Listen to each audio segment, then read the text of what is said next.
ผู้ฟังกำลังให้เกียรติรับฟังสถานีวิทยุเจียงใหม่มหานคร FM 107.25 เมกะเฮิรตซ์อันดับต่อจากนี้ไปเจิญอู้จ๋ากำเมืองกับดีเจคำเพชรเจ้า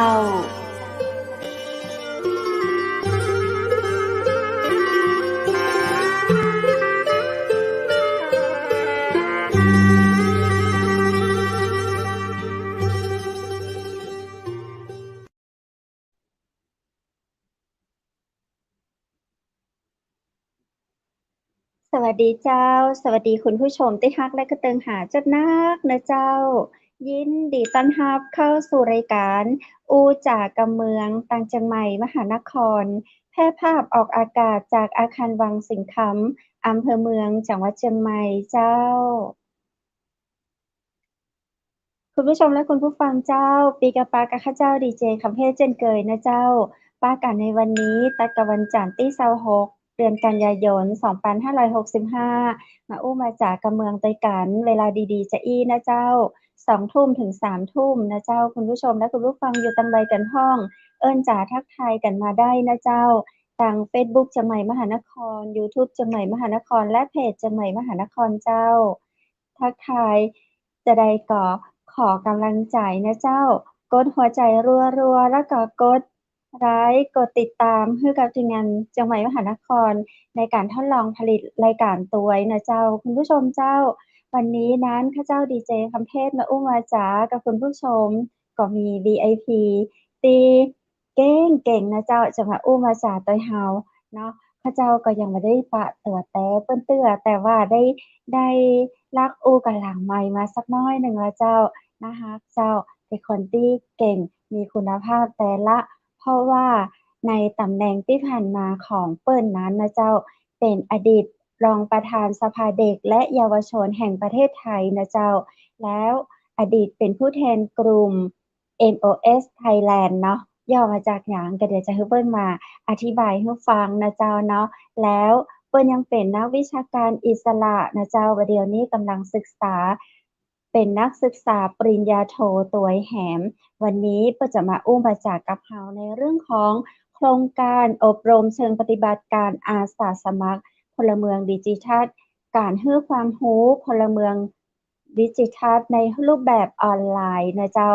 เจิญปากับคุณทีหรือว่าคุณธีรศักดิ์เพ่งยิ้ม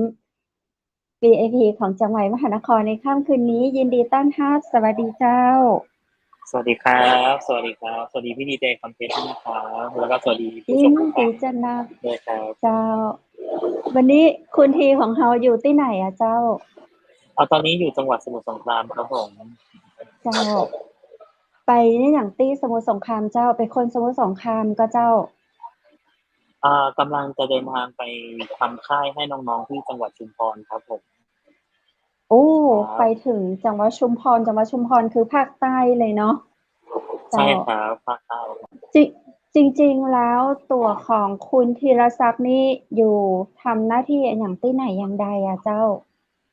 หมายถึงตอนปัจจุบันนี้ใช่ไหมครับ แม่ละเจ้าปัจจุบันเนี่ยคือเป็นนักศึกษาปริญญาโทครับแล้วก็เป็นนักวิชาการอิสระก็คือทำพวก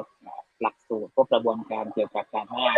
เด็กเยาวชนแล้วก็กลุ่มคนทุกช่วงวัยอะไรครับซึ่งกับทางกระทรวงการพัฒนาสังคมและความมั่นคงของมนุษย์ครับผมอืเจ้าลองชื่อเล่นชื่อคุณทีเนาะพี่ขออนุญาตท้องชื่อว่าคุณทีได้ครักับเจ้าบได้เนาะเจ้าตอนเล่าประวัติหน่อยหนึ่งเนาะแล้วก่อนหน้าจะมาเรียนปริญญาโทนี่จบอันหยังที่ไหนอย่างใดมาเจ้าได้ครับก็ตอนปริญญาตรีนะครับคือจบคณะครุศาสตร์อุตสาหกรรมนะครับสาขาเทคโนโลยีและสื่อสารการศึกษาจากมหาวิทยาลัยเทคโนโลยีราชมงคลธัญบุรีครับ อืม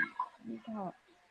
แล้วจะใดอย่างใดเจ้าถึงเข้าไปทำเรื่องของสภาเด็กและเยาวชนอ๋อจริงๆแล้วตั้งแต่ปี54นะครับก็คือจะบอกได้ว่าแบบช่วงนั้นเป็นช่วงกฎหมายเพิ่งเริ่มไม่นานนะครับก็คือประมาณ4ปีที่มันมีกฎหมายว่าด้วยการส่งเสริมการพัฒนาเด็กและเยาวชนแห่งชาติขึ้นนะครับแล้วเหมือนกับทางโรงเรียนตอนนั้นนะครับเป็นเขาเรียกว่าเป็นเหมือนสภานักเรียนนะครับเป็นหัวหน้าห้องอะไรเงี้ยครับเขาก็เลยเชิญ เชิญไปอบรมที่โรงเรียนคือทางสำนักงานพัฒนาสังคมและความมั่นคงของมนุษย์จังหวัดปทุมธานีเขาจัดอบรมนะครับแล้วก็เหมือนกับเชิญเราไปเข้าร่วมแล้วก็หลังจากนั้นมาก็คือเหมือนกับได้ได้ทำงานแล้วก็วนเวียนอยู่กับงานที่เกี่ยวกับสภาเด็กและเยาวชนมาตลอดนะครับจนหมดวาระไปเมื่อตอนปี63ครับก็คือตั้งแต่เราเข้าไปทำในเรื่องของสภาเด็กและเยาวชนตั้งแต่เป็นเด็กมัธยมเลยเมื่อกี้เจ้าใช่ครับตั้งแต่เป็นเด็กมัธยมประมาณช่วงม2ม3ได้ครับโอ้เริ่มตั้งแต่ม2ม3มาเลยโอ้ใช่คแสดงรับว่าจนเรียนจบปี62เรียนจบปริญญาตรีปี62แล้วก็หมดวาระจริงๆก็คือประมาณกันยา63นะครับปลายกันยา63อันต้องมีเรื่องเล่าให้กันฟังเยอะมากเลยละเจ้าดีเยในอะส่วนของรายการเฮานี้เนาะได้เรื่องของน้องทีมาจากสำนึกโครงการสำนึกรักเมืองไทยเจ้าครับก็เข้าไปอยู่ในโครงการของสำนึกรักเมืองไทยเอาโครงการไหนที่เข้าไปอ่ะเจ้าเป็นโครงการอบรมหลักสูตรอาสาสมัครพลเมืองดิจิทัลนะครับก็คืออ๋อจะเล่าที่มาที่ไปของหลักสูตรนี้ให้ฟังนะครับซึ่งก่อนเจ้าหน้านี้คือทางคุณกิติที่เป็นรัฐมนตรีกระทรวงพมครับคือท่านอยากจะให้เหมือนกับทางอพมซึ่งอพมเนี่ยก็คืออาสาสมัครของทางกระทรวงพมเนี่ยได้มีความรู้ความเข้าใจเกี่ยวกับเรื่องของเทคโนโลยีในการเอาไปช่วยกลุ่มเป้าหมายของกระทรวงนะครับ อ่าซึ่งเขาก็เลยให้ทางผมแล้วก็ทางเจมที่เป็นอดีตประธานสภาเด็กและเยาวชนแห่งประเทศไทยครับได้ทำหลักสูตรนี้ขึ้นนะครับก็คือหลักสูตร DCV เนาะชื่อย่อภาษาอังกฤษก็คือ DCV หลักสูตรนี้ขึ้นเพื่อที่จะเอาไปอบรมน้องๆเยาวชนรวมไปถึงกับพวกพี่ๆที่เป็นอพมครับได้เอาเทคโนโลยีได้เรียนรู้จักเทคโนโลยีแล้วก็เรียนรู้เทคโนโลยีแล้วเอาเครื่องมือพวกนี้มาใช้ในการทำงานกับอพมกับกลุ่มเป้าหมายของทางกระทรวงครับผมเจ้าเจ้าคที่รับเจ้า ครับผม เดี๋ยวแล้วถ้าสมมติว่าประเดี๋ยวนี้เนาะมีน้องๆเรียนอยู่ม.1 ม.2 และอยากเข้ามาทำโครงการดีๆเหมือนที่น้องทีทำเจ้าพอจะเริ่มยังไงเจ้าเอ่อถ้าเป็นสภาเด็กและเยาวชนนะครับก็เริ่มจากที่อปทนะฮะองค์การบริหารส่วนตำบลนะครับเทศบาลตำบลเมืองนครที่ใกล้บ้านน้องที่สุดนะครับน้องๆก็สามารถที่จะเข้าไปติดตามข่าวสารการเปิดรับสมัครเอ่อสภาเด็กและเยาวชนนะครับว่าทางเทศบาลหรืออบตครับจัดรับสมัครการเป็นคณะบริหารสภาเด็กและเยาวชนเมื่อไหร่ นะฮะหลังจากนั้นน้องๆก็ไปรับสมัครไปรวมตัวกันแล้วก็ไปคัดเลือกกันเป็นคณะบริหาร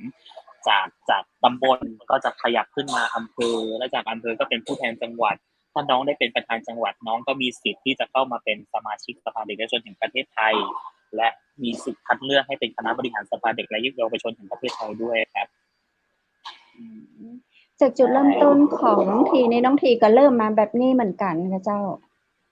ใช่ครับคือจริงๆแล้วตอนที่เล่าให้ฟังว่าตอน54เนี่ยโดนคุณครูพาไปอบรมที่โรงเรียนแล้วก็ที่พมจจัดนะคะก็คือก็ทำมาตั้งแต่อำเภอตอนนั้นยังไม่มีตำบลทำอำเภอเสร็จแล้วก็ขยับไปอยู่เป็นรองประธานจังหวัดปทุมธานีนะครับตอนนั้นบ้านผมอยู่ปทุมนะฮะก็จะเป็นจากประธานอำเภอเป็นรองประธานสภาเด็กและเยาวชนอำเภอธัญบุรี แล้วก็เป็นประธานอำเภอธัญบุรีนะครับแล้วก็ขยับเป็นรองประธานแล้วก็ปี61นะครับปี60ปลายปี60ก็ขยับออกมาทำกลุ่มเด็กและเยาวชนนะฮะก็คือกลุ่ม MOS ก็คือกลุ่ม MOS Thailand MOS เนี่ยมีชื่อย่อมาจาก Microsoft Office Specialist นะฮะ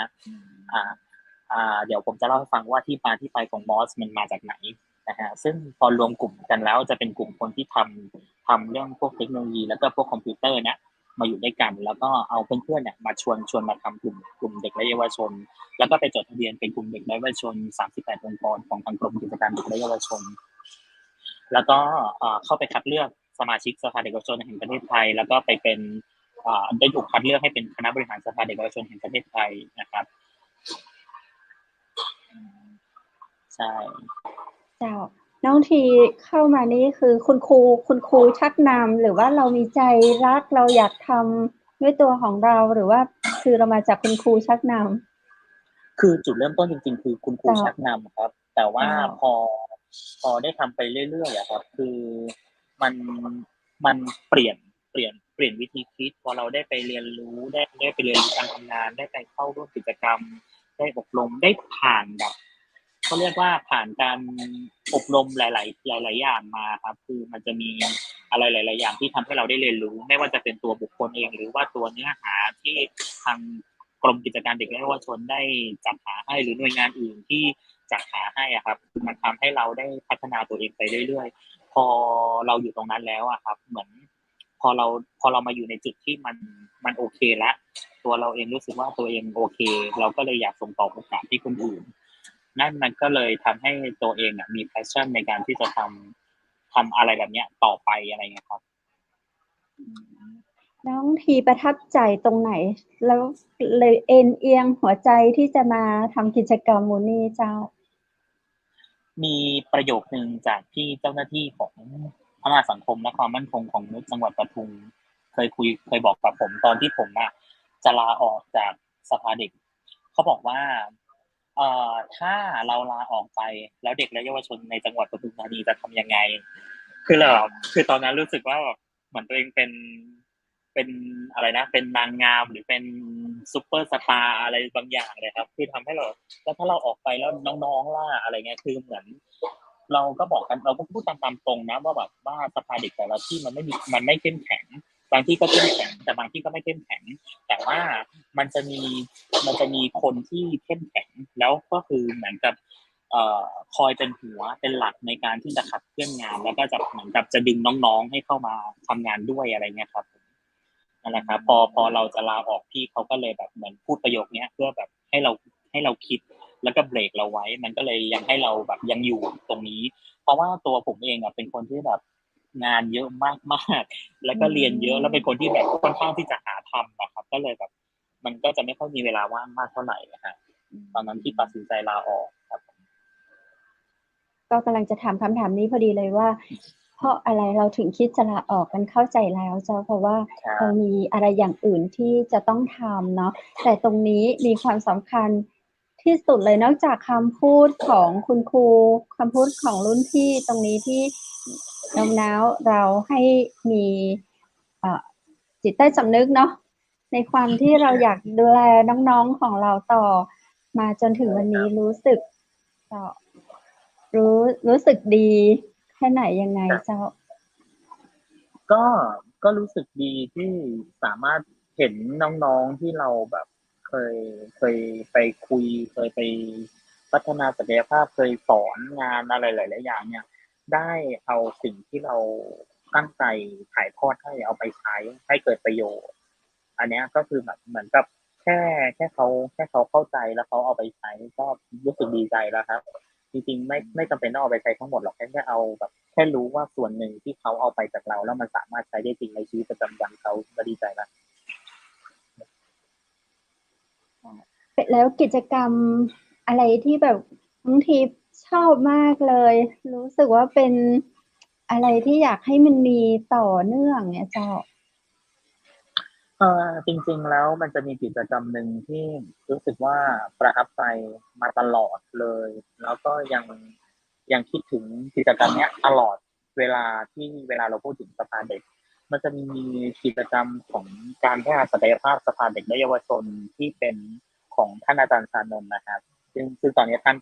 เป็นอาจารย์คณะสังคมสงเคราะห์ศาสตร์มหาวิทยาลัยธรรมศาสตร์นะตอนนี้ท่านเป็นรองศาสตราจารย์ชานนท์ ตอนนี้ท่านไปศึกษาต่อปริญญาเอกที่ประเทศอังกฤษนะฮะซึ่งท่านได้ทำหลักสูตรเอาไว้นะครับเป็นหลักสูตรที่พัฒนาศักยภาพซึ่งเราไปอบรมที่นั่นนะครับเกือบอาทิตย์แล้วเราได้เรียนรู้แบบอะไรหลายๆอย่างที่เกี่ยวกับการทำงานกับชุมชนเกี่ยวกับการพัฒนาศักยภาพตัวเองรวมไปถึงการเรียนรู้คนอื่นซึ่งผมมองว่าหลักสูตรเนี้ยมันทำให้เราได้ได้เรียนรู้ตัวเองด้วยแล้วก็ได้เรียนรู้คนอื่นด้วยและอีกอย่างหนึ่งคือเราสามารถเอาปัญหาของชุมชนนะครับมาคิดต่อว่าเราจะแก้ปัญหาเขายังไง เนี่ยผมชอบหลักสูตรนี้มากซึ่งอบรมกันจริงๆนี่เป็นสัปดาห์เลยครับผมชอบมากแล้วเราได้เอาไปปฏิบัติแล้วเราได้เอาไปปฏิบัติหรือยังครับถามว่าเอาไปปฏิบัติไหมก็มีเอาไปปฏิบัติคือเหมือนกับเราไม่ได้คือบางทีเราก็ได้รับงบประมาณมาในการทำกิจกรรมกับ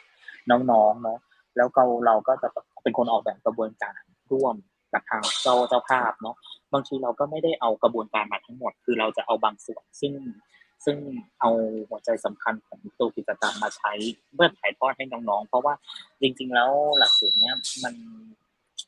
มันน่าสนใจแต่ว่าพอมาทำจริงๆอ่ะมันใช้เวลานานแต่ว่าด้วยความที่แบบเวลาจำกัดงบประมาณจำกัดก็เลยไม่สามารถจัดได้เหมือนตอนนั้นที่ทำเป็นสัปดาห์ครับในการทำพลเมืองดิจิทัลตอนนี้เนาะเป็นชะไดพ่องเจ้าน้องทีเล่าให้ฟังหน่อย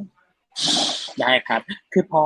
จริงๆแล้วตอนที่จัดที่กระทรวงจะมีรุ่นแรกเป็นรุ่นทดลองหลักสูตรซึ่งเราเปิดรับสมัครประมาณ30คนนะครับเข้ามาร่วมทดลองหลักสูตรกันก่อนว่าเราจะดูทิศทางของตัวหลักสูตรว่าพอหลักสูตรเนี่ยได้เอามาใช้แล้วเนี่ยมันจะสามารถใช้ได้ขนาดไหนแล้วกลุ่มเป้าหมายที่รับรับการอบรมหลักสูตรเนี่ยจะเป็นยังไงนะฮะซึ่งเราเปิดรับสมัครไป30คนนะฮะจริงๆก็สมัครมา73คนนะฮะก็วันนั้นเราก็ใครสะดวกเข้าได้หมดเลยนะฮะก็เข้ากันประมาณ40-50คนนะฮะแบบที่อยู่ตลอดกับเรานะฮะซึ่งการอบรมเนี่ยจะในหลักสูตรเนี่ยจะมีทั้งหมด7โมดูลนะฮะโมดูลแรกนะครับก็จะเป็นเรื่องของขออนุญาตนะฮะจะเป็นเรื่องของทักษะในการรักษาอัตลักษณ์ที่ดีของตนเองนะฮะก็คือเหมือนกับให้เราเรียนรู้ตัวเองก่อน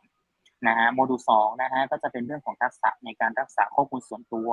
แล้วก็พูดถึงเรื่องของเสรีภาพในการแสดงความคิดเห็นนะครับโมดูล3นะครับจะเป็นเรื่องของทักษะในการคิดวิเคราะห์อย่างมีวิจารณญาณนะฮะทักษะที่4เป็นเรื่องของทักษะในการจัดสรรเวลาหน้าจอและการแบ่งเวลาในการใช้เครื่องมือพวกนี้นะครับโมดูลที่6นะครับจะเป็นเรื่องของทักษะในการรับมือกับภัยคุกคามออนไลน์นะครับทักษะที่7นะและทักษะที่6นะฮะจะเป็นเรื่องของทักษะในการบริหารจัดการข้อมูลที่ผู้ใช้งานทิ้งไว้บนโลกออนไลน์หรือเขาเรียกกันว่าดิจิทัลฟุตพริ้นท์นะครับผมนะฮะทักษะที่7จะเป็นเรื่องของทักษะในการรักษาความปลอดภัยของตนเองในโลกออนไลน์แล้วก็ทักษะที่8เป็นเรื่องของทักษะในการใช้เทคโนโลยีอย่างมีจริยธรรมครับผมผลตอบรับในการใช้หลักสูตรก็โอเคมากเลยนะครับก็คือเหมือนกับจะมีกลุ่มอาชีพก็จะเป็นนักเรียนเป็นอาจารย์เป็นประชาชนทั่วไปเกษตรกรก็มีนะครับเข้ามาอบรมด้วยเป็นตลก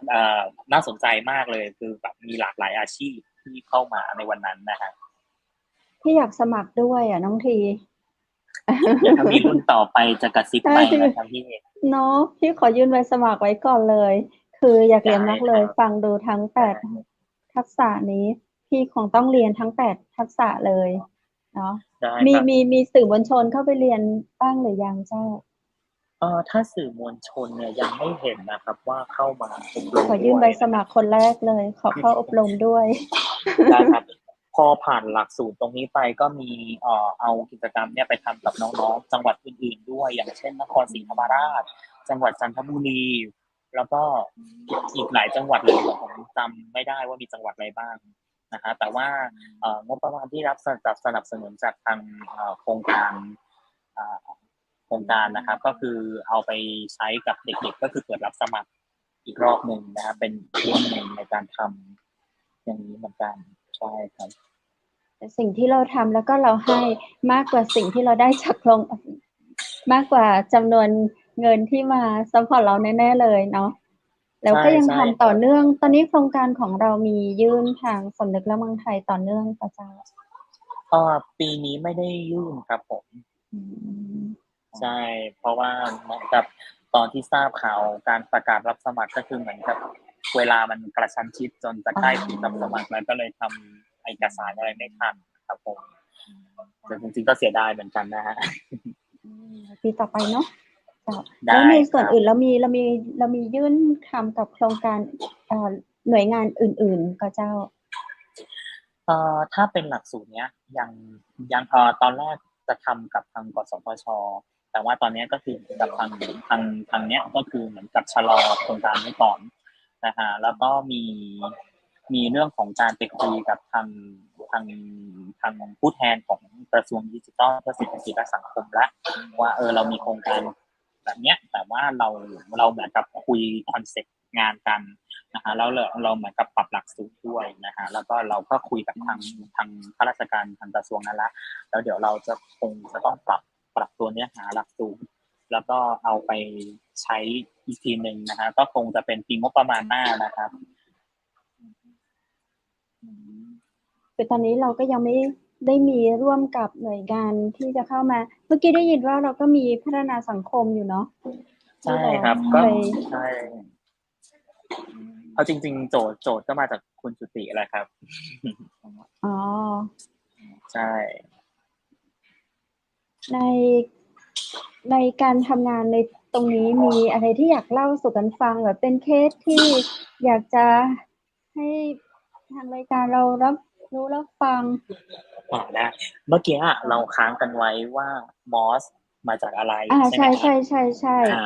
โอเคที่บอกว่า MOS MOS มอสเนี่ยชื่อเต็มๆมันก็คือ Microsoft Office Specialist นะฮะซึ่งทำไมถึงเป็น Microsoft ถ้าทุกคนรู้จัก Microsoft ทุกคนก็จะนึกถึงคอมพิวเตอร์ตัวเองเนาะที่เป็น Windows ที่เป็น Microsoft Word Microsoft Excel PowerPoint เมื่อปี 60 2560 ที่ผ่านมา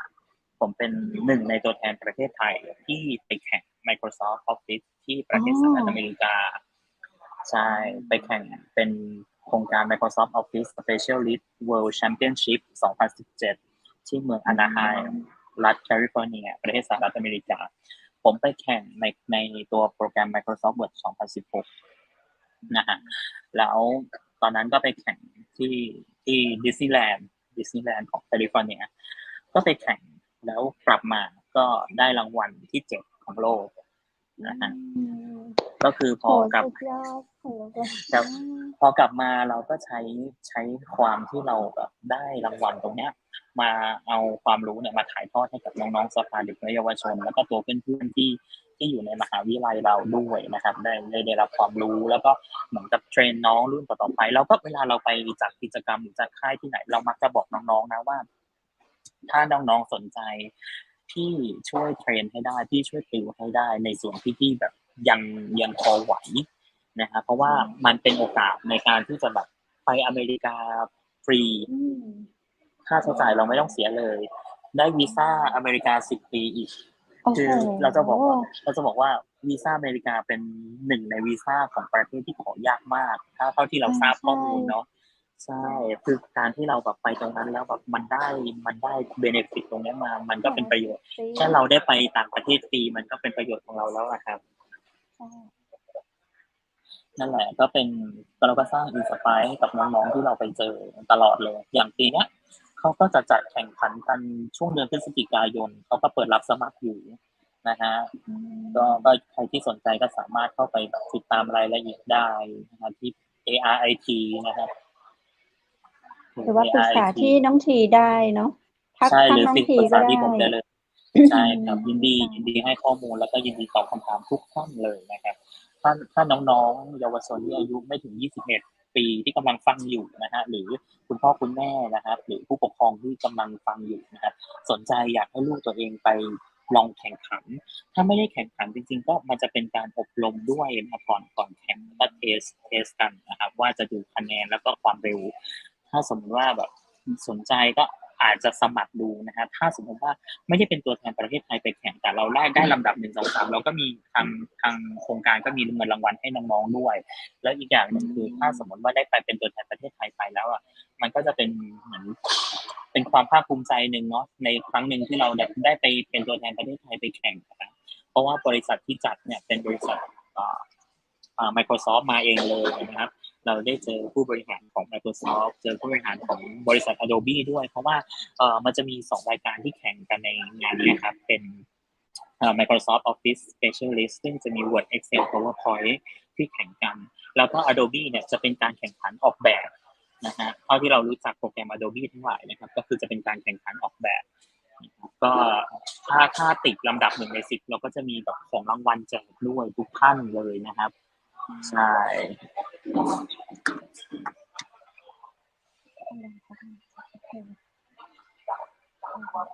ก็ขอแสดงความยินดีตัวยนะเจ้าแล้วก็ในการพัฒนามาอย่างต่อเนื่องนะเจ้ายัง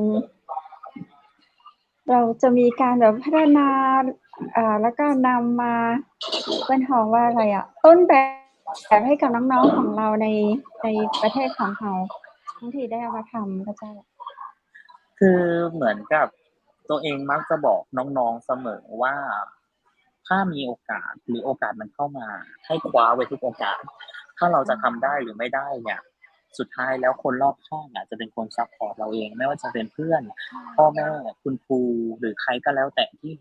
ที่แบบยังรักแล้วก็เป็นห่วงเราก็จะคอยแบบช่วยเหลือเราแน่นอนผมมักจะได้โปรเจกต์ยากๆมาทำเสมอแต่ว่าสุดท้ายแล้วมันก็ผ่านไปได้เพราะว่า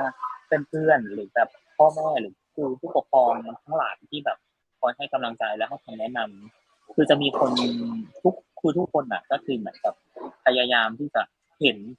ภาพปลายทางที่อยากเห็นแบบทุกอย่างมันสำเร็จทุกคนก็มักจะแบบทุกคนก็จะแบบคอยช่วยเหลือเราเองนะครับเราอย่าคิดว่าในโลกนี้หรือในประเทศนี้เรามีตัวคนเดียวหรือโดดเดี่ยวจริงๆเราอยากให้มองว่าทุกคนคือบทเรียนทุกคนคือเพื่อนที่จะคอยแบบสนับสนุนและคอยช่วยเหลือเรามากกว่าใช่เลยแล้วก็ต่อไปเรามาฟังเรื่องของออปชันครับใช่ไหมออปชันออปชั่นคืออะไรนะฮะใช่ไหม M แล้วก็ O นี่ออปชันใช่ไหมเมื่อกี้บอกไม่ใช่ครับ M คือ Microsoft Office Specialist ครับก็คือเหมือนกับเหมือนแปลเป็นไทยก็คือแบบเหมือนผู้ที่แบบเชี่ยวชาญเกี่ยวกับโปรแกรม Microsoft Office อะไรประมาณเนี้ยครับใช่ตอนนี้เรามีกลุ่มมอสในประเทศไทยของเรานี่ประมาณไหนเจ้าจริงๆแล้วก็ถ้ากลุ่มมอสจริงๆเนี่ยที่ผมรวมกันนะฮะมันเป็นกลุ่มที่พวกผมรวมตัวเพื่อนๆในมหาวิทยาลัยที่ทำเรื่องนี้ด้วยกันแล้วก็เหมือนไปกับจดทะเบียนกับทางกรมกิจการเด็กและเยาวชนนะครับผมแต่ถ้าเป็นแบบพี่ๆที่เคยไปแข่ง Microsoft ในแต่ละปีก็จะมีเยอะมากนะฮะมีทั้งแชมป์โลก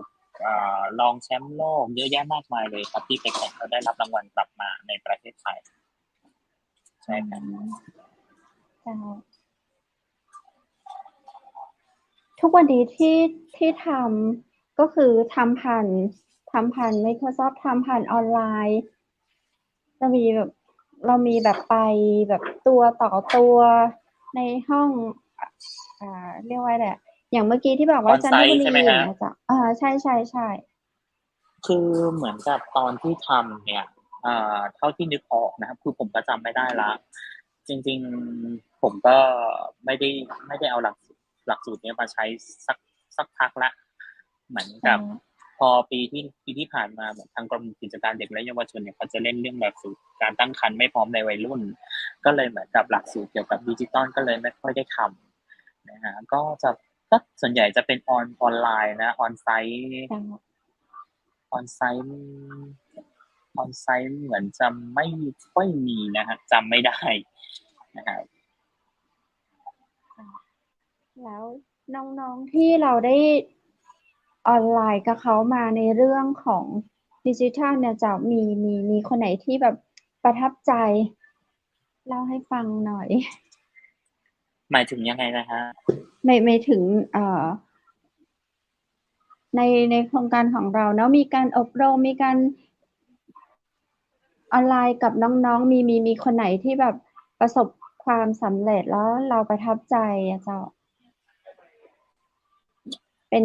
จริงๆเหมือนกับสิ่งที่น้องได้เรียนรู้เหมือนน้องได้เอาไปใช้ได้ด้วยนะครับเพราะว่าในตัวเนื้อหาเนี่ยมันก็จะแทรกไปด้วยเรื่องของแบบตัวบทกฎหมายที่เกี่ยวข้องกับพรบว่าด้วยพรบเกี่ยวกับความผิดคอมพิวเตอร์นะฮะแล้วก็เรื่องของตัวลิขสิทธิ์ต่างๆนะฮะน้องๆก็จะได้รู้ว่าลิขสิทธิ์แต่ละประเภทมันเป็นยังไงนะฮะแล้วก็แบบ เอ่อมันมีอายุกี่ปีมันต้องจดอะไรยังไงอันนี้ก็จะมีบอก แล้วก็มีการยกสถานการณ์ตัวอย่างเกี่ยวกับการกระทำความผิดเกี่ยวกับคอมพิวเตอร์ด้วยอะไรเงี้ยครับก็เหมือนกับให้น้องได้รู้แล้วก็เหมือนจะมีบางคนที่แบบเหมือนก็เอาความรู้ตรงเนี้ยไปใช้ด้วยนะครับเหมือนใช้เหมือนตอนน้องเรียนคอมพิวเตอร์หรืออะไรสักอย่างเนี่ยเห็นน้องเขารีวิวมานะก็บอกเอาไปใช้ได้อะไรอย่างเงี้ยนะใช่ น้องเขารีวิวยังไงบ้างเจ้าก็ประมาณว่ากำลังเรียนเรื่องนี้อยู่พอดีอะไรเงี้ยดีแล้วที่พี่เหมือนวันพี่มาติวให้อีกรอบอะไรประมาณเนี้ยคอ๋รัอบเจ้า ครับคือตรงนี้เราก็ไม่ได้จำกัดเนาะคือมีน้องๆที่เข้ามาออนไลน์กับเราเนี่ยหลายจังหวัดเลยเมื่อกี้เจ้าหรือว่าในเฉพาะในครับสภาเยาวชนของทางเจ้าอันจริงๆแล้วไม่จำกัดเลยครับมาหมดเลอืยมนะครับทั้งสภาเด็กทั้งสภานักเรียนทั้งนักเรียนที่เห็นประกาศของทางกรมพัฒนาสังคมและสวัสดิการเองอะไรเงี้ยครับเพราะว่าตอนนั้นเราให้ทางกรมพัฒนาสังคมและสวัสดิการช่วยประชาสัมพันธ์โครงการให้อืมใช่ครับก็เลยแบบมีคนที่สนใจแล้วก็สมัครมาเราก็ติดต่อเขาให้เข้ากลุ่ม LINE แล้วก็เดี๋ยวส่งลิงก์ส่งข้อมูลให้อะไรเงี้ยครับอืมคือเราก็สอนน้องๆตั้งแต่แบบเหมือนที่บอกว่าทั้งทักษะทั้ง8 ข้อมาเลยแต่ในใช่เรื่องของใช่อายุครับนี่เราจำกัดไหมว่าไม่เด็กจำกัดครับไม่น้องจำกัด อายุเท่าไหร่ไม่จำกัดไม่จำกัดคครับรับแต่ว่าตอนทำเนื้อหาหรือทำกระบวนการเนี่ยเราก็คงจะแบบดูอีกทีหนึ่งว่าเราจะทำยังไงให้การจัดกิจกรรมในอายุที่ห่างกันเนี่ยสามารถไปด้วยกันได้แล้วเราจะอืสื่อสารยังไงให้มเขาเข้าใจด้วยภาษาเนาะเพราะว่าภาษาของคนที่แบบเด็กๆน้องๆก็จะใช้คำที่มันยากไม่ได้เนาะพี่แล้วก็ต้องใช้คำที่แบบ น้องๆฟังแล้วเข้าใจง่ายอะไรเงี้ยครับเราอาจจะปรับหรือถ้าเป็นผู้ใหญ่ก็อาจจะต้องปรับเรื่องศัพท์เทคนิคนิดนึงให้แบบพอพูดแล้วเข้าใจง่ายง่ายๆง่ายเหมือนแบบเราคุยเรื่องง่ายๆกับเขาอะครับใช่อืมเรามีน้องแล้วแบบมีน้องที่มาอบรมกับเราหรือว่าคนที่สนใจในในในโครงการของเราแล้วก็เดินตามรอยเรามามีจะว่ายังไงอะเดินตามมีรอยคนขนาดไหนอะครับใช่ใช่เดินจนเดินตามรอยเราจนเราประทับใจในสิ่งที่น้องทำได้เหมือนเราปั้นเขาขึ้นมาจนประสบความสำเร็จพ่องกับเจ้าถ้าเดินตามรอยแบบขนาดนั้นน่ะยังไม่เห็นนะครับเพราะว่าแต่ละคนก็จะเหมือนกับคือการเขาจะเรียกว่าไงนะเหมือนการเรียนรู้และการรับรู้ของน้องแต่ละคนก็เหมือนกับเอาไปเอาไปแบบบางส่วนในสิ่งที่เราแบบตั้งใจจะถ่ายทอดก็คือแต่ละคนก็รับไปบางส่วนไม่ได้รับไปทั้งหมดที่เราให้ไปอือะไรเงี้ยครับมพอน้องๆรับไปมันก็จะเป็นแบบแต่ละชิ้นเอาไปประกอบความเป็นตัวน้องเอง มันก็อืจะเป็นมแบบอัตลักษณ์ของน้องมันก็จะไม่ใช่แบบมันก็จะไม่เหมือนเราแบบ100%ใช่ไหมมันอาจจะไปแบบ60 70 80อะไรเงี้ยแต่ถ้าจะให้มันเหมือนกัน100%มันก็ไม่ใช่อะครับอืใช่มใช่แต่ว่าแต่ว่าเราก็เราก็เห็นนะว่าบางคนที่รับเอาไปอะก็สามารถปรับให้มันเป็นแบบความเป็นตัวของน้องได้แล้วสามารถสามารถเอาไปทำเป็นเหมือนอัตลักษณ์ของตัวเองแล้วก็สามารถถ่ายทอดต่อให้คนอื่นได้ อันนี้คือเป็นความแบบดีใจที่เห็นน้องสามารถทำอย่างนั้นได้เอาข้อมูลเอาความรู้ตรงนี้ที่ได้ไปเป็นวิทยากรไปเป็นกระบวนการต่อในการที่จะจัดโครงการหรือกิจกรรมที่เกี่ยวกับเรื่องเนี้ยได้อะไรเงี้ยครับคือที่เห็นคำว่าอดีตรองประธานสภาเด็กและเยาวชนแห่งประเทศไทยก็คือตอนนี้คือมีคนมาเป็นรองประธานมาเป็นประธานตรงจุดนั้นคือเขามาตามทางที่น้องทีแนะนำหรือว่าคือเขามีกระบวนการของเขาอยู่แล้วคือตามกฎหมายมันเป็นกระบวนการของเขาอยู่แล้วว่าจะต้องมีอืการจัดเลือกมตั้งใหม่ทุกๆ2 ปีอะอ๋อครับพี่ นะฮะพอผมหมดวาระตอนปี63ก็มีกระบวนการเลือกตั้งใหม่ขึ้นมาก็ได้น้องๆรุ่นใหม่ที่เข้ามาทำงานตรงเนี้ยทั้งชุดนั่นแหละครับก็คือเป็นเหมือนกระบวนการมันก็คือเหมือนกับมันเป็นเหมือนครม.นะที่พอมีคนเข้ามาก็แต่คนเก่าก็ต้องออกไปอะไรเงี้ยมาบริหารงานเกี่ยวกับเด็กๆนะสภาเด็กมาจัดกิจกรรมให้คนในพื้นที่รับการสนับสนุนจากงบอุดหนุนจากทางกรมกิจการเด็กและเยาวชนหรือทางอบต.เทศบาลที่แบบดูแลน้องๆถ้ามีงบประมาณก็สามารถส่งเสริมและสนับสนุนน้องๆให้ทำกิจกรรมในพื้นที่อะไรเงี้ยครับน้องทีได้ไปรับรางวัลถึงอเมริกามาน้องทีมีความฝันอยู่ใช่ไหมเมื่อกี้ฟังเหมือนแบบว่าเรายังมีความฝันที่แบบเราอยากให้น้องๆเดินตามรอยของเราไปตรงนี้แล้วก็ไปให้ถึงอเมริกาจเหมือนกันริงๆแล้วใช่จริงๆแล้วผมมองว่ามันเป็นโอกาสที่น้องๆสามารถคว้าได้แบบไม่ยากเพราะว่าเอาจริงคนอย่างผมทำได้อะผมก็ว่าน้องๆก็คงจะต้องทำได้เพราะว่าผมมองว่าน้องๆบางคนก็เก่งกว่าผมนะผมก็เลยมองว่าน้องๆทุกคนมีศักยภาพหมดแต่แค่บางทีอาจจะแบบไม่กล้าแสดงออกหรือไม่กล้าที่จะแบบแสดงศักยภาพตัวเองออกมาเพราะอาจจะเจอรุ่นพี่หรืออาจจะเจอแบบคนอื่นอะไรเงี้ยคืออาจจะแบบไปเจอชุดประสบการณ์ที่แบบถ้าสมมติเราพูดเยอะไปหรือแสดงออกมากไปจะกลายเป็นว่าเราแบบคือเหมือนกับเราโชว์ power แต่จริงๆแล้วคือมันเป็นการแสดงศักยภาพของน้องๆคือถ้าสมมติว่าแบบพี่ๆเห็นหรือใครเห็นอ่ะคือเขาก็จะรู้สึกว่าแบบคนนี้แหละเราสามารถต้านเขาได้คืออยากแบบเวลาเห็นน้องๆในแต่ละเวทีอยากเห็นน้องๆอ่ะแสดงศักยภาพออกมาให้เต็มที่เพื่อเวลาแบบพี่ๆเห็นคือพี่ๆบางคนก็ไม่รู้ว่าน้องๆถนัดอะไรน้องๆชอบอะไรแต่ว่าพอพี่ๆเขาเห็นแล้วอ่ะเขาก็จะแบบไกด์ให้น้องได้ว่าการที่น้องชอบอันเนี้ยพี่สามารถแบบช่วยให้น้องช่วยแนะนำน้องได้ช่วยไกด์น้องให้ไปในทางนี้ได้อะไรเงี้ยครับเพราะว่าแต่ละคนก็จะมีแบบซอสมีเครื่องมือต่างๆที่จะแบบ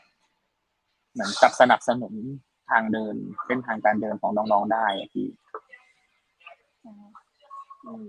ทีนี้เราก็กลับมาในเรื่องของตัวน้องทีอีกนิดนึงเนาะน้องทีอยากให้อนาคตของตัวเองเป็นยังไงมีอะไรที่อยากทจริงๆแล้วถ้าอยากทำจริงๆนะพี่อันนี้ก็แบบเป็นความฝันเลยที่อยากทำที่อยากเป็นนักการเมืองอยากเป็นรัฐมนตรีกระทรวงการต่างประเทศเพราะตัวเองเป็นคนที่ชอบเรื่องการต่างประเทศมากชอบแบบเรื่องการพูดการความร่วมความสัมพันธ์ระหว่างประเทศอะไรพวกนี้ก็เลยแบบเป็นคนที่สนใจเรื่องพวกนี้ด้วยก็เลยอยากไปทำตรงนั้นแล้วไม่อยากอยู่กระทรวงดิจิทัลหรอคะจริงๆงานดิจิตอลจริงๆงานกระทรวงเนี้ยคือต้องเร็วนะฮะแล้วก็ต้องตามให้ทันด้วยเพราะว่ามันมีเรื่องใหม่ๆอัปเดตอยู่ทุกวินาทีต้องใช้คำว่าทุกวินาทีนะฮะใช้คำว่าทุกวันไม่ได้เพราะว่าบางทีเวลาที่เรานอนหลับอยู่ตื่นมาแล้วบางอย่างแบบเปลี่ยนไปแล้วนะฮะ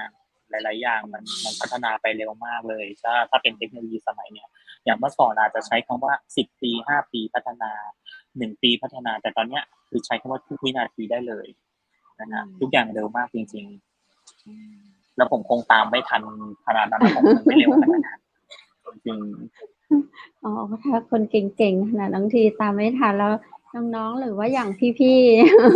ๆชาวเอาละช่วงสุดท้ายของรายการน้องทีอยากคุยอะไรอยากเชิญเลยจ้ะจริงๆก็อยากจะฝากไว้2 เรื่องนะครับเรื่องแรกก็คืออย่างที่บอกว่าเอ่อที่บอกไปช่วงต้นของรายการเนาะว่าโอกาสที่มันเข้ามาอยากให้แบบทุกคนได้คว้าไว้นะไม่ว่าจะแบบโอกาสหรือสิ่งที่เข้ามาตอนนั้นมันจะยากหรือท้าทายเราสักแค่ไหนนะฮะให้รับมาก่อนรับมาทำนะฮะสุดท้ายแล้วเราจะทำได้หรือไม่ได้นะคนรอบข้างจะช่วยเราเองแล้วก็เรื่องที่2เนี่ยที่อยากจะฝากก็คือถ้าสนใจนะฮะจะขายโครงการแบบถ้าสนใจนะฮะไม่ว่าจะเป็นสภาเด็กและเยาวชนนะฮะหรือโครงการสำนึกรักเมืองไทยหรือว่าโครงการเอ่อเกี่ยวกับการไปแข่งขัน Microsoft ที่ต่างประเทศเนาะก็สามารถแบบทักทาย น์มาคุยได้นะครับเผื่อจะให้คำแนะนำหรือจะให้แบบเล่าให้ฟังหรือถ่ายทอดประสบการณ์ให้ฟังเพราะว่าตอนเราเป็นรองประธานสภาเด็กและเยาวชนแห่งประเทศไทยเนี่ยเราดูเรื่องงานนโยบายดูเรื่องโครงการงานนโยบายแล้วก็แบบมีโอกาสที่ได้ลงพื้นที่ในประเทศในหลายๆจังหวัดทั่วประเทศนะครับไม่ว่าจะเป็นเหนือกลางอีสานใต้เราก็ได้ไปคุยกับพี่ๆเจ้าหน้าที่อบตเทศบาลหรือที่น้องๆสภาเด็กที่ทำในระดับตำบลเราก็จะได้เก็บข้อมูลที่มันแตกต่างและหลากหลายเราจะสามารถเอาเรื่องเหล่านี้มาเป็นเคสสตัดดี้เป็นบทเรียนหรือเป็นแบบเรียกว่าอะไรนะตัวต้นแบบในการที่จะแบบน้องๆอาจจะเอาไปทำงานต่อด้วยถ้าน้องๆสภาเด็กและเยาวชนคนไหนที่ฟังอยู่นะฮะหรือน้องๆเยาวชนคนไหนที่สนใจที่จะเข้าไปทำอะไรอย่างเงี้ยก็สามารถแบบให้คำแนะนำได้แล้วก็แบบส่งต่อข้อมูลความรู้แล้วก็ประสบการณ์ที่มีทั้งหมดให้ได้เพราะว่าสุดท้ายแล้วทุกอย่างที่เรามียังไงเราก็เอาไปได้ไม่หมดหรอกเราก็แบบยินดีที่จะถ่ายทอดแล้วก็จะส่งต่ออย่างสุดกำลังเลยฮะ แปลว่าจะลาอยู่แล้วแต่พอดีมีคำถามมาว่าเด็กเด็กร่วมเด็กร่วมหมายถึงอะไรคืออะไรเจ้าอะไรนะฮะเด็กร่วมคุณผู้ชมพิมพ์มาเด็กร่วมคืออะไรเด็กร่วมคืออะไรมาถามน้องทีร่วมยังไงอะฮะเดี๋ยวนะลองถามเขาดูถามน้องทีเด็กเท่ากันเด็กเท่ากันอ๋อน่าจะเห็นเด็กเท่ากันเพจใน Google แน่ๆเลยใช่ไหมฮะค่ะไม่รู้นะเขาถามมาเด็กเด็กร่วมเด็กเท่ากันเด็กเท่ากันคืออะไรเป็นยังไงอ๋อคือไม่แน่ใจว่าเป็นการสื่อสารที่จะถูกตรงจุดที่ผู้ถามหรือเปล่านะคือคำว่าเด็กเท่ากันที่เราเคยสื่อสารไปนะฮะถ้าเราเซิร์ชชื่อผมใน Google เนี่ยก็จะเจอหน้ารูปขึ้นมาเลยว่าเป็นแบบคำว่าเด็กเท่ากันคือเราเคยให้สัมภาษณ์ในในงาน70ปียูนิเซฟนะฮะ70หรือ75ปียูนิเซฟเนี่ยผมไม่แน่ใจเนาะก็คือเหมือนกับเขาถามว่าโครงการเงินอุดหนุนเด็กแรกเกิดเนี้ยควรจะได้รับแบบทั่วหน้าหรือเปล่าเพราะตอนนี้เท่าที่ทราบเนาะเท่าที่เรามีข้อมูลแล้วก็ทราบกันดีว่าโครงการเงินอุดหนุนเพื่อการเลี้ยงดูเด็กแรกเกิดเนี่ยก็คือเหมือนกับพอคลอดปุ๊บน้องๆที่เกิดมาเนี่ยก็ได้รับเงินช่วยเหลือในแต่ละเดือนเป็นจำนวนเท่านั้นเท่านี้แต่ผมไม่แน่ใจว่าตอนนี้จำนวนเงินเท่าไหร่เพราะตอนนี้ผมก็ไม่ได้ตามแล้วก็เหมือนกับข้อจำกัดก็คือเหมือนกับผู้ปกครองจะต้องมีเขาเรียกว่ารายได้ในแต่ละปีเท่านี้ไม่ใช่ว่าเด็กทุกคนที่คลอดแล้วในประเทศไทยจะได้รับเงินช่วยเหลือทั้งหมดเราก็เลยเรียกร้องว่าเด็กทุกคนควรจะได้รับเท่ากันไม่ว่าผู้ปกครองจะจนหรือรวยเพราะว่าเด็กทุกคนควรจะได้รับการพัฒนาศักยภาพควรได้รับสิ่งที่เป็นประโยชน์ก็คือเหมือนกับเงินที่รัฐบาลสนับสนุนในแต่ละเดือนเนี่ยเหมือนกับเอาไปซื้อไปช่วยซื้อนมซื้อของอุปโภคบริโภคที่เป็นประโยชน์ให้กับเด็กและเยาวชนนะครับในเด็กในเด็กเนาะที่แบบเพิ่งเกิดมาให้เขาได้พัฒนาศักยภาพได้พัฒนาตัวเขาเองอย่างแบบเต็มความสามารถอย่างเต็มที่ไปซื้อของที่มันมีประโยชน์ให้กับน้องๆได้ทานหรือได้ใช้อะไรเงี้ยครับใช่เราก็เรียกร้องให้แบบเด็กทุกคนได้แบบมีโอกาสได้ที่จะได้รับทุกอย่างเท่ากันครับผมก็เลยเป็นคำมาของคำว่าเด็กเท่ากันใช่ถ้าเอาชื่อผมไปเซิร์ชใน Google ก็จะเจอรูปนี้ขึ้นมาเลยเป็นสีฟ้าใช่ขอบคุณคุณผู้ชมนะได้คำตอบจากน้องทีให้แล้วนะเจ้าเด็กเท่ากันเนาะเด็กเกิดมาเท่ากันแล้วในช่วงนี้อยู่ไหนก็ดูแลรักษาสุขภาพตัวนะเจ้าเนาะเรื่องของฝนฟ้าตอนนี้พายุก็กำลังเข้าน้องทีจะไปเหนือขึ้นเหนือล่องใต้ก็ขอให้เดินทางโดยสวัสดิภาพนะเจ้าเดี๋ยวโอกาสหน้าเขามาอู้จากกำเมืองไปกันที่นี่แหมนะเจ้ากับเรื่องราวดีๆของน้องทีเนาะสำหรับวันนี้ขอขอบคุณเจ้านักเจ้าครับขอบคุณเช่นกันนะครับขอบคุณผู้ชมสวัสดีเจ้าคุณผู้ชมเจ้าได้ฟังน้องคนไทยอู้แล้วลาดเลยนะเจ้าอู้เก่งขนาดเนาะต้องขอบคุณน้องทีตัง สภาเด็กและเยาวชนนะเจ้าเอาเรื่องราวดีๆมาเล่าสู่กันฟังเพราะว่าเปิ้นเคยได้ในโครงการสำนึกข้างวังไทยนะเจ้าสนับสนุนในเรื่องการอบรมเชิงปฏิบัติการอาสาสมัครพลเมืองดิจิทัลการให้ความรู้พลเมืองดิจิทัลในรูปแบบออนไลน์เนาะพระเจ้ากับเปิ้นใจขนาดอันลงชื่อบอกเปิ้นไว้ละคราวหน้าที่มีอบรมนะเตยเนอร์เนาะ ที่เขาให้จะไปเรียนตัวเก่งๆนะเจ้าหรือเพิ่นไปแข่ง Microsoft แถวอเมริกาปุ้นนะเจ้าโหได้รางวัลมาติดอันดับ7ของโลกโหสุดยอดเด็กไทยหันก็เจ้าอนาคตเพิ่นอยากเป็นนักการเมืองโอ้โหจะมาดูแลคนไทยทั้งประเทศเจ้าสนับสนุนน้องเนาะให้กำลังใจน้องเจ้าเด็กในวันนี้คือผู้ใหญ่ที่ดีในวันหน้านะเจ้าทางรายการจังหวัดมหานครก็ ขอส่งกำลังใจแล้วก็เป็นกำลังใจให้น้องเนาะประสบความสำเร็จในสิ่งที่ตั้งใจเนาะฟังแล้วคือน้องมีความสนใจที่จะทำเพื่อคนอื่นๆมาตั้งแต่ม .1 ม .2 เข้ามาสู่สภาเด็กและเยาวชนการงานเรื่องของการเรียนอ่านหนังสือทำการบ้านมานักเนาะวัยเรียนนี่นะเจ้าน้องเปิ้นกึดเกยกึดจะลาออกแต่เพราะว่ากำกึดได้บอกว่าถ้าเปิ้นลาออกแล้วน้องๆจะไปพึ่งไผที่ไหนแหมอีเนาะเจ้าก็เป็นทางเดินที่น้องเปิ้นฮ้องว่าเสียสละเพื่อน้องๆเพื่อคนอื่นมาจนถึงวันนี้แล้วก็มองไปถึงอนาคตถามเปิ้นละเปิ้นอยากจะเป็นนักการเมืองแถมที่จะมาดูแลเรานะเจ้าวันนี้เสียดายเวลาของเราหมดแล้วฝนก็ตกนะเจ้าตั้งนอกนี้ฝนลงพึงๆพังๆดูแลรักษาสุขภาพกันด้วยนะเจ้าเมื่อแต่ว่าวันศุกร์นี้ตังเชียงใหม่นะเจ้าขี้ดินก็ทรุดเนาะกำแพงประตูช้างเผือกก็ทรุดลงนะเจ้าเนาะจะได้คุณผู้ชมของเราอยู่ตังใดก็ให้ดูแลรักษาสุขภาพกันด้วยนะเจ้าหน้าฟ้าหน้าฝนจะไปไหนก็อยากคือไปเมื่อวานดีกว่าเนาะเมื่อค่ำเมื่อคืนอี้พักแรมที่ไหนได้ก็พักแรมกันแหกก่อนนะเจ้าพรุ่งนี้ก็ค่อยเดินทางต่อเช็คพยากรณ์อากาศตัวพื้นที่ไหนสุ่มเสี่ยงก็บ่ต้องไปเตื้อนะเจ้าเนาะคุณผู้ชมเป็นห่วงเป็นใยนะเจ้า วันนี้หมดเวลาให้แล้วจะได้ข้าเจ้าดีเจคำเพชรก็ขอกราบขอบพระคุณพระอาจารย์ลักษณ์รัตนยาโนจากพุทธอุทยานสวนบูรณรักธรรมตำบลแม่แลมอำเภอแม่ริมจังหวัดเชียงใหม่นะเจ้า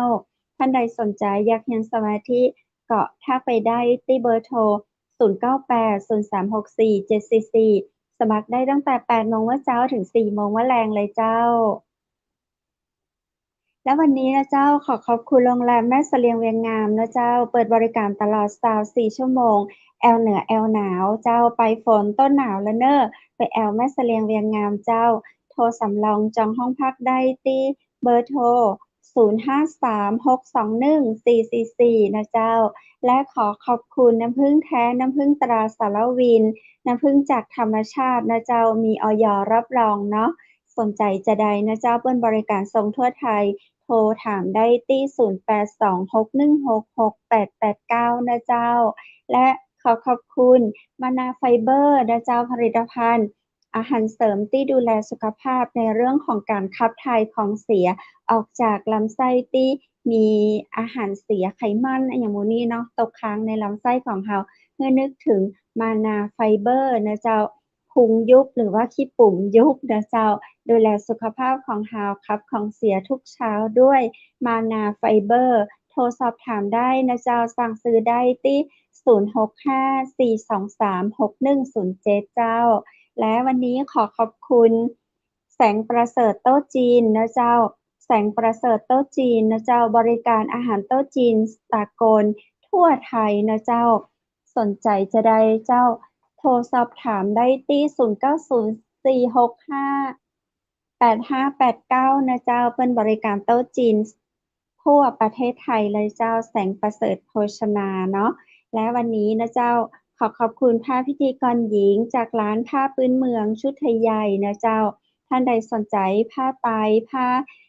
ไตรยุคเก่าผ้าไตรยุคใหม่นะเจ้าผ้าไทยใหญ่สมัยใหม่ก็มีนะเจ้าโทรถามได้นะเจ้าที่ร้านผ้าพื้นเมืองชุดไทยใหญ่เบอร์โทร0987 0773978789 เจ้าและวันนี้ข้าเจ้าดีเจคำเพชรและทีมงานเชียงใหม่มหานครขอขอบคุณน้องทีหรือว่าคุณธีรศักดิ์เพ่งยิ้มนะเจ้าและขอขอบคุณคุณผู้ชมและคุณผู้ฟังจะนักนะเจ้าที่อยู่เป็นกู้กันมาเกือบ1 ชั่วโมงนี้ดูแลรักษาสุขภาพกันตัวเนอร์พรุ่งนี้ปีกับปากันแหม 20:00 ถึง 3:00 จะอีสำหรับค่ำคืนนี้ขอให้นอนหลับฝันดีราตรีสวัสดิ์เจ้า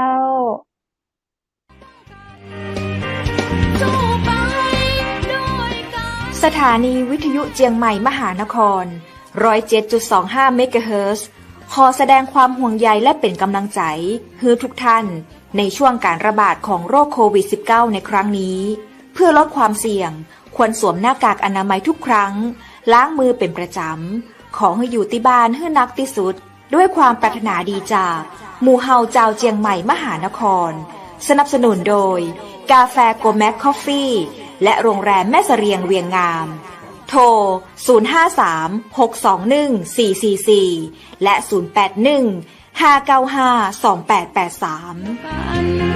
เราจะฝ่าฟันวิกฤตนี้ไปด้วย